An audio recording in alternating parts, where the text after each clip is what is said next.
Hola, hoy nos metemos en un berenjenal importante, che, uno que todavía trae cola acá en Argentina, el acuerdo con el Fondo Monetario Internacional de 2018. Uf, el mega préstamo. ¿Se acuerdan? El préstamo más grande que dio el FMI en toda su historia, una cifra que te marea. Pero ojo, no vamos a discutir si estuvo bien o mal pedir esa plata. No, para nada. Vamos a analizar algo más de fondo.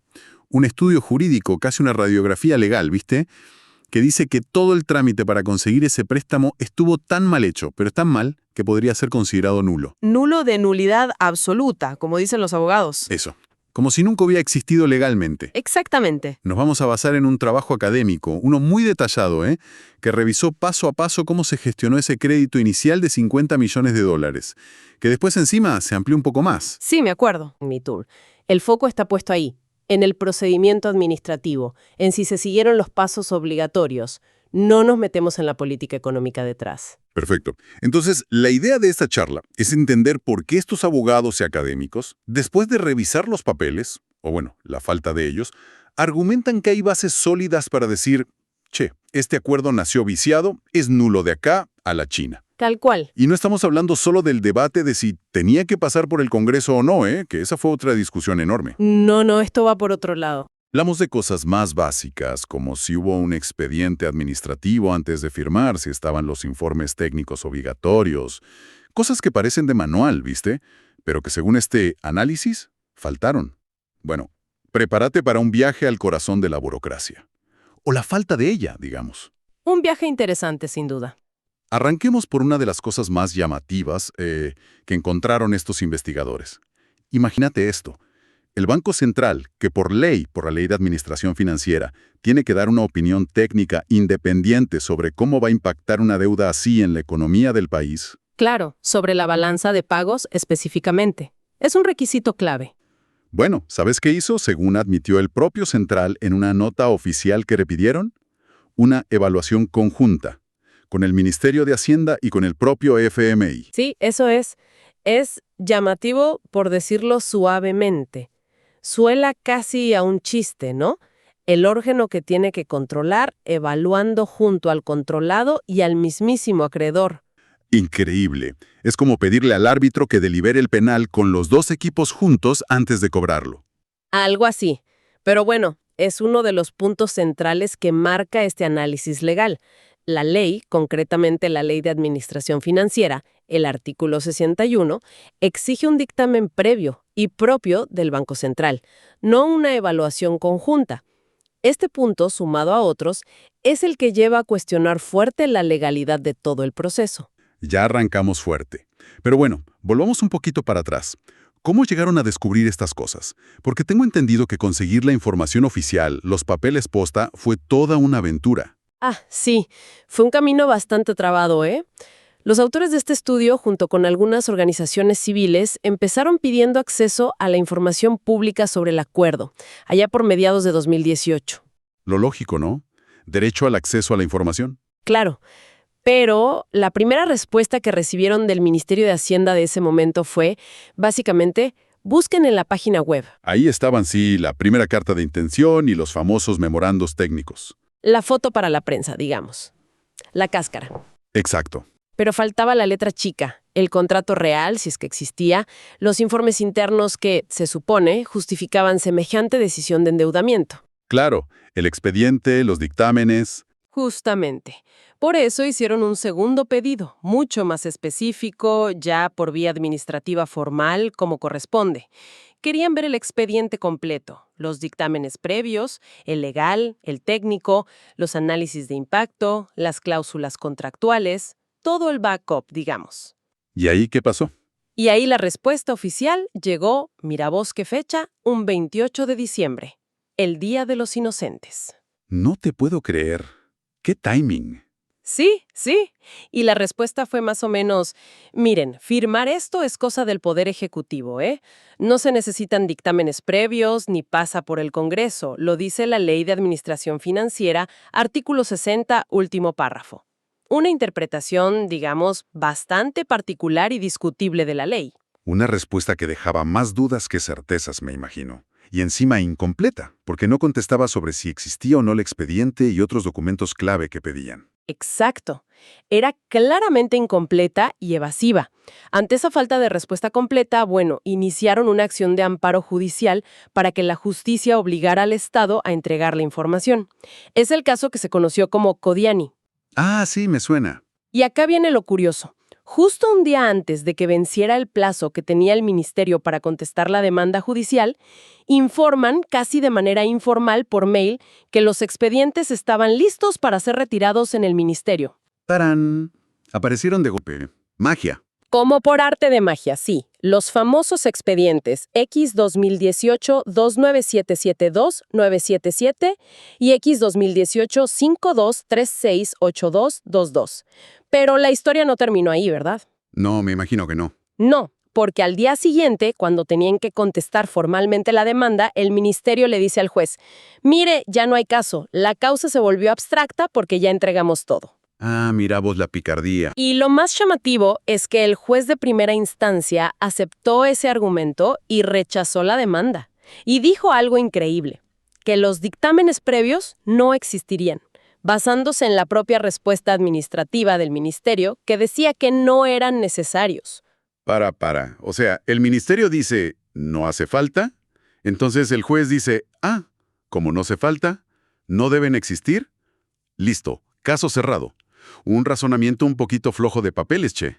Sí, bastante circular y conveniente, digamos. Ignoró que se pedía mucha más información que no se había entregado. ¿Y qué pasó después? ¿Apelaron? Se apeló, lógicamente, y la Cámara de Apelaciones, unos meses después, en septiembre de 2019, dio vuelta a esa sentencia. Le ordenó al ministerio que informara de una vez por todas si el resto de la información pedida existía o no, y que si existía, la entregara.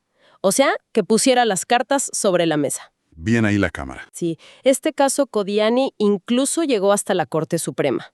Pero según este trabajo que estamos analizando, que se publicó a mediados de 2021, llevaba más de año y medio esperando una decisión de la Corte.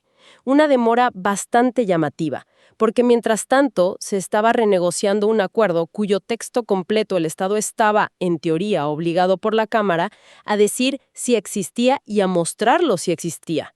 Un laberinto judicial y administrativo tremendo solo para conseguir información que debería ser pública de entrada. Pero bueno, finalmente aparecieron esos dos expedientes. Metamos la lupa ahí. ¿Qué encontraron? O mejor dicho, ¿qué no encontraron? ¿Que es tan grave como para decir que el préstamo podría ser nulo? Bueno, ¿qué está el corazón del argumento de la nulidad? Lo que encontraron, o más bien la ausencia de ciertas piezas clave en esos expedientes, es lo que fundamenta todo. El análisis de esos papeles revela varias perlitas administrativas, por decirlo suavemente. A ver, contame. Primero, el expediente formal, el EX 2018-229-772-791, se abrió el 21 de junio de 2018. ¿Y? 9 días después de la fecha que tiene la carta de intención enviada al FMI, que es del 12 de junio. O sea, primero se mandó la carta comprometiendo al país y después se armó el expediente. Todo al revés de cómo debe ser cualquier trámite administrativo serio. Increíble. ¿Qué más? Segundo, no hay ningún dictamen jurídico del servicio legal previo a la firma de esa carta. La opinión legal que hay es posterior. Ajá. Ese que exige sí o sí el artículo 61 de la Ley de Administración Financiera. No está. Cero. Ni previo, ni posterior, ni conjunto, ni nada. Simplemente no figura en el expediente. El que mencionamos antes, el de la evaluación conjunta. Ni siquiera eso dejaron por escrito en el expediente. Parece que no.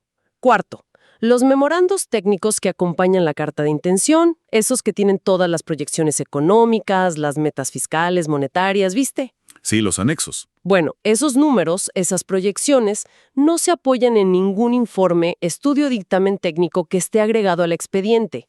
Son como papeles que flotan sin una base documental rastreable allá adentro. No se sabe de dónde salieron esos cálculos.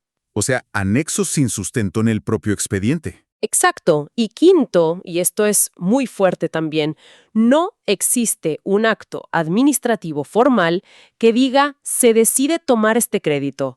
Ni un decreto del presidente de la Nación, ni una resolución fundada del directorio del BCR, ni una resolución del ministro de Hacienda, nada. No hay un papel que formalice la decisión estatal de endeudarse por esa cifra récord. Para. A ver si entiendo bien, porque suena delirio, che. ¿Me estás diciendo que se comprometió al país a tomar el préstamo más grande de la historia del FMI? Sin un expediente abierto antes, sin la opinión legal obligatoria previa, sin el informe técnico clave del Banco Central que pide la ley explícitamente, sin que los números de los anexos tuvieran un respaldo claro y verificable en el expediente, y sin un papelito oficial, un decreto, una resolución, algo que diga, listo, ¿lo tomamos? Eso es lo que surge del análisis de los expedientes que finalmente se consiguieron. ¿Cómo decirlo finamente? Un poquito desprolijo, ¿no? Parece una joda para Videomatch. Con perdón de la expresión. Desde la perspectiva del derecho administrativo, que busca justamente evitar la arbitrariedad y asegurar que las decisiones del Estado sigan un cauce legal y se puedan controlar, es mucho más que desprolijo, es potencialmente una suma de vicios gravísimos. Claro. Afectan requisitos esenciales para que la voluntad del Estado se forme válidamente. Son como los cimientos de una casa, ¿viste? Si están mal hechos o directamente no están, todo el edificio corre riesgo de derrumbe legal. Entiendo. Y a esto se suma, según el análisis, que tampoco estaba en esos expedientes el texto final del acuerdo stand-by que se firmó después con el FMI, ni la constancia formal de que el directorio del FMI hubiera aprobado la carta de intención inicial. O sea, faltaban piezas claves del rompecabezas. Con todo esto sobre la mesa, es lógico que surgiera la idea de plantear la nulidad. Suena casi inevitable desde lo legal. ¿Cómo se articula concretamente ese argumento? ¿En qué leyes se basan para decir que esto es nulo de nulidad absoluta e insanable? Suena fuerte eso de insanable. Suena fuerte porque implica que el defecto es tan grave, tan estructural, que no se puede corregir o emparchar después con algún acto posterior. No es un error menor, digamos. El argumento central se apoya en dos leyes fundamentales del ordenamiento jurídico argentino. A ver. Primero, la Ley Nacional de Procedimiento Administrativo, la famosa LNPA, número 19.549. Es como la Biblia de cómo debe actuar la administración pública. Se viola, según este análisis, el artículo 7, que establece los requisitos esenciales de todo acto administrativo: competencia, causa, objeto, procedimiento, motivación, finalidad. Si falta alguno de estos, el acto es inválido. Ajá. Y también se invoca el artículo 14, inciso B, que dice específicamente que un acto administrativo es nulo, de nulidad absoluta e insanable, si le falta la causa, o sea, si los hechos o el derecho invocado son inexistentes o falsos, o si viola la ley aplicable, las formas esenciales o la finalidad que tuvo en mira el legislador al dictar la norma. Clarísimo. ¿Y la otra ley? La segunda es la Ley de Administración Financiera y de los Sistemas de Control del Sector Público Nacional, la LAF, número 24.156. Esta regula específicamente cómo se maneja la plata del Estado, incluyendo cómo se toma deuda pública. Clave para este caso. Fundamental. Se señala la violación del artículo 61, el que exige el dictamen previo del BCRA para deuda externa. Y sobre todo se apoyan en el artículo 66 de esa misma ley, que es categórico, lapidario te diría. Las operaciones de crédito público realizadas en contravención a las normas dispuestas en la presente ley son nulas y sin efecto. Más claro, échale agua. Wow, o sea, la propia ley dice que si no cumplís las reglas, la operación es nula. No dice es anulable o se puede corregir. Dice es nula y sin efecto. Exacto. Es una sanción muy severa que puso el legislador justamente para asegurar el cumplimiento de los procedimientos en materia de endeudamiento público. A ver si podemos conectar los puntos ahora. ¿Cómo se relaciona cada una de esas irregularidades que encontraron en los expedientes, la falta de expediente previo, los dictámenes ausentes, la falta de acto decisorio, etcétera, con estas violaciones a la LNPA y a la LAF? Para entender el rompecabezas legal completo. Dale, intentemos simplificarlo, aunque tiene sus vericuetos legales. 1. Falta de expediente previo y de procedimiento reglado. Eso viola directamente la exigencia de un procedimiento previo LNPA Art. 7, inciso D. Sin un procedimiento formal antes de decidir, no hay forma de verificar la causa del acto. LNPA Art 7b, o sea, los fundamentos reales de hecho y de derecho para tomar esa decisión multimillonaria. Sin papeles previos que muestren el camino, la decisión parece arbitraria, un porque sí del funcionario de turno. Claro, no hay trazabilidad. Exacto. 2. Falta de dictamen jurídico previo. La ley exige la opinión legal antes de tomar la decisión, como un control de legalidad preventivo. El dictamen que apareció en el expediente fue posterior a la carta de intención. Además, según el análisis, fue emitido por un área, legales del Ministerio de Hacienda, que no tendría la competencia específica en deuda externa que le correspondería a la Procuración del Tesoro de la Nación. Ajá. Y encima, ese dictamen tardío ni siquiera analizó si se cumplían otros requisitos clave, como el del dictamen del BCRA del artículo 61 de la LAF. O sea, fue tardío, de órgano incompetente e insuficiente en su contenido. Intentar subsanar la falta del dictamen previo con este dictamen posterior, según los autores, no sería válido, porque la doctrina que permite subsanar a veces exige que el acto original estuviera básicamente bien hecho, arreglado a derecho, cosa que aquí se discute por todas las otras fallas. ¿Entendido? ¿Qué más? 3. Problema de competencia. ¿Quién firmó la carta de intención? Este es un punto más de debate legal. El análisis plantea que una decisión de este calibre, de endeudar al país de esa forma, correspondía al presidente de la Nación como jefe de la administración según el artículo 99, inciso primero de la Constitución, y la propia LAF, que habla de Poder Ejecutivo Nacional, en el artículo 60, y no podía ser tomada a sola firma, digamos, por el ministro de Hacienda y el presidente del BCRA al enviar la carta de intención. O sea, dicen que el ministro y el presidente del Central no tenían la lapicera para eso. Argumentan que, si bien el convenio constitutivo del FME establece que la relación operativa es con Hacienda y el BCRA, eso no les daría competencia para decidir al endeudamiento sustantivo en nombre del Estado argentino. Una cosa es la gestión operativa y otra la decisión política y legal de tomar la deuda. Eso viola el requisito de competencia del acto administrativo LNPA, artículo 7. Interesante distinción. Y el último punto. 4. Falta del dictamen técnico del BCRA. Violación directa, el AFEAT, artículo 60. Este es quizás uno de los puntos más fuertes y claros. La ley lo pide expresamente para operaciones de crédito público externo. Como dijimos, no solo no está en el expediente, sino que el propio BCRA admitió, en esa nota, haber hecho esa insólita evaluación conjunta con Hacienda y con el FMI. El árbitro jugando para los dos equipos y para la hinchada visitante también. Tal cual.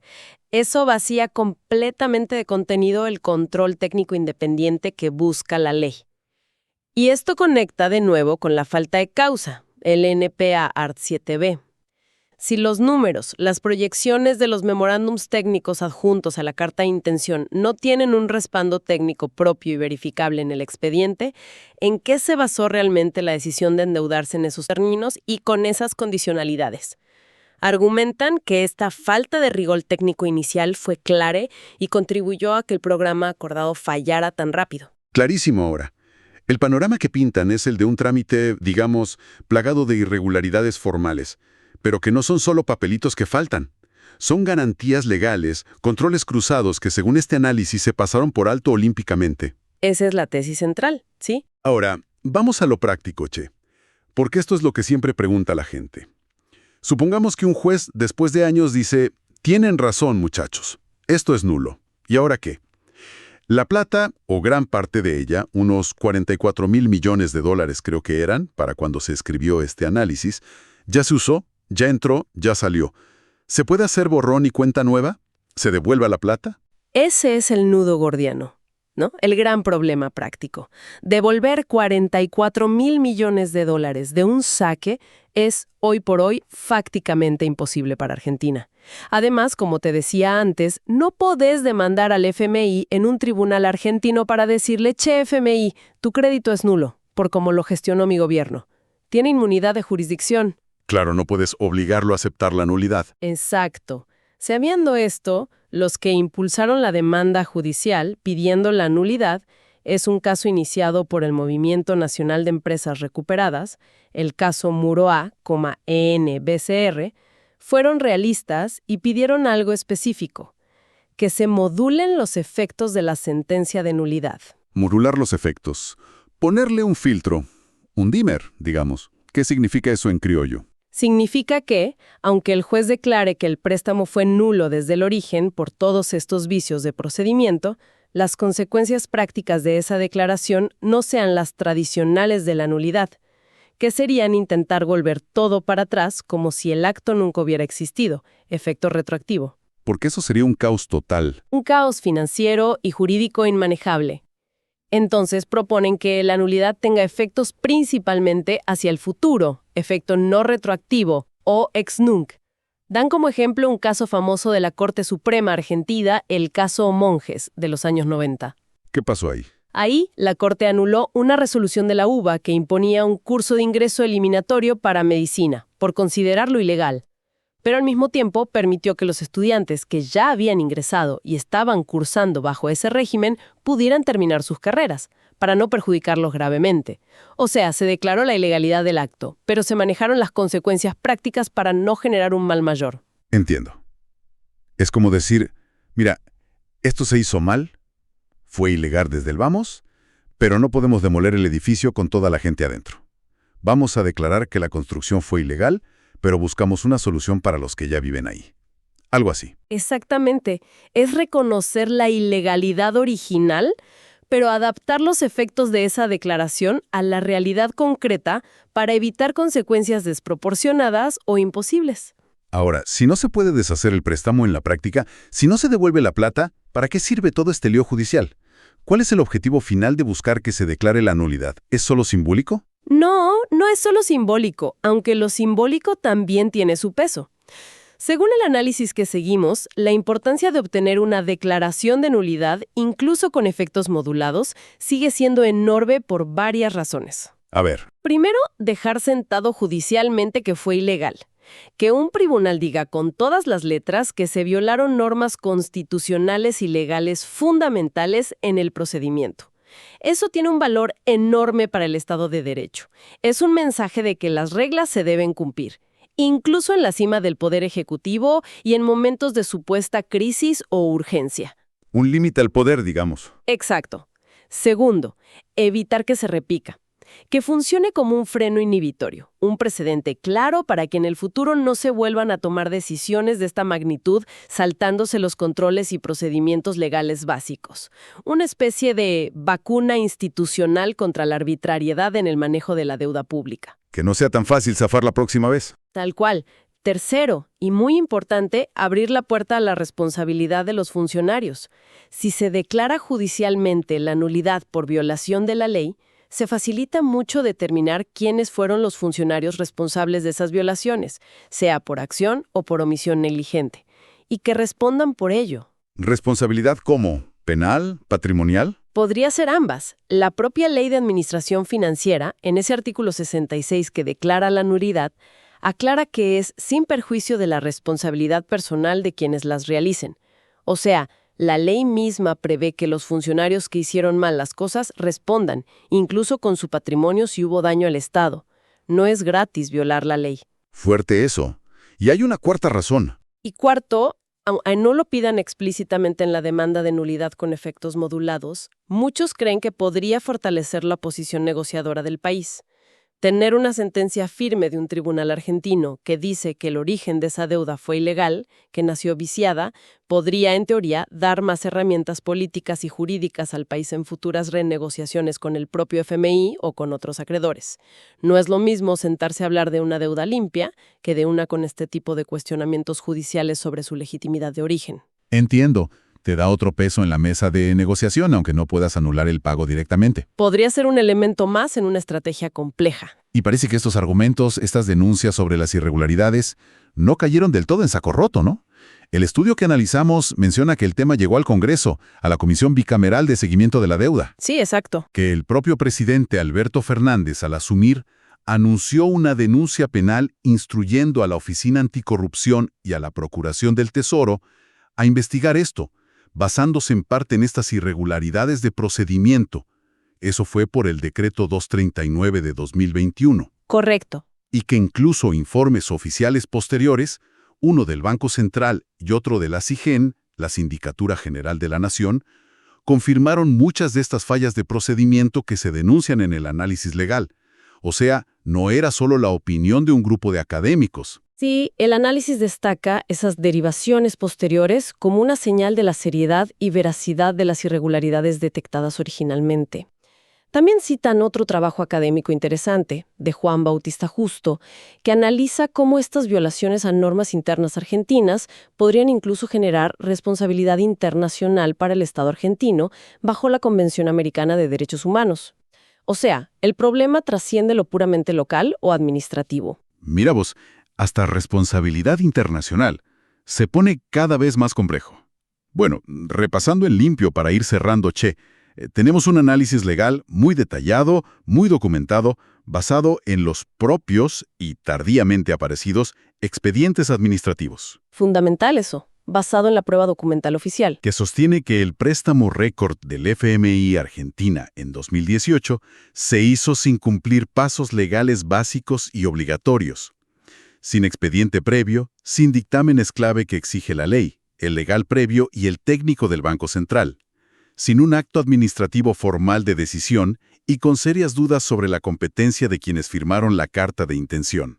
Ese es el núcleo duro del argumento, sí. Todo esto, para los autores de este análisis, lo vicia de nulidad absoluta e insanable, según las propias leyes argentinas, la LNPA y la LAF. Exacto. El corazón de la cuestión es la violación del principio de legalidad y de las reglas específicas que el propio Estado argentino cedió para tomar deuda externa. Más allá de cómo termine el juicio puntual que pide la nulidad, el caso Murúa, el caso ya instaló preguntas muy incómodas sobre los controles, la transparencia y el respeto a las instituciones, incluso en momentos de supuesta urgencia económica. Preguntas que siguen resonando hoy sin duda. Y para cerrar del todo, ¿cómo estaba ese juicio de nulidad, el caso Murúa, cuando se publicó este análisis que estamos comentando? ¿Hubo alguna definición? Mira, según la información que consta en el artículo, que es de mediados de 2021, la demanda había sido rechazada de entrada, in limine, que se dice, o sea, sin siquiera analizar el fondo del asunto. Así de una. ¿Por qué? Bueno, en primera instancia la rechazaron por una supuesta ausencia de causa o controversia, un argumento bastante técnico y discutible. Y esa decisión fue confirmada después por la Cámara de Apelaciones, aunque con otros fundamentos, también formales. O sea, le cerraron la puerta 2 veces sin discutir si hubo o no irregularidades. Básicamente. Pero los demandantes no se quedaron ahí. Presentaron un recurso extraordinario federal para intentar llegar a la Corte Suprema de Justicia de la Nación. Y al momento de publicarse este trabajo, ese recurso estaba pendiente de la contestación por parte del Ministerio de Economía y el Banco Central, para ver si la Corte finalmente aceptaba tratar el caso. O sea que la pelota quedó picando ahí en la puerta de la Corte. Habrá que seguir atentos a ver si alguna vez se trata el fondo de esta cuestión. Sin duda. Quedó ahí, pendiente. Y nos deja pensando, ¿no? Más allá de este caso puntual y de Argentina. Sí. ¿Cómo se compatibiliza la urgencia, real o percibida, de tomar decisiones económicas tremendas que comprometan generaciones, con la necesidad de respetar los procedimientos legales que al final del día son las garantías que tiene la sociedad frente al poder? ¿Cómo aseguramos que los mecanismos de control democrático y legal funcionen eficazmente, especialmente cuando se negocia con organismos internacionales tan poderosos y en situaciones tan sensibles? Una pregunta clave, sin respuesta fácil, pero fundamental para la salud de cualquier república. Totalmente. Una pregunta que sigue abierta y sobre la que vale la pena seguir reflexionando.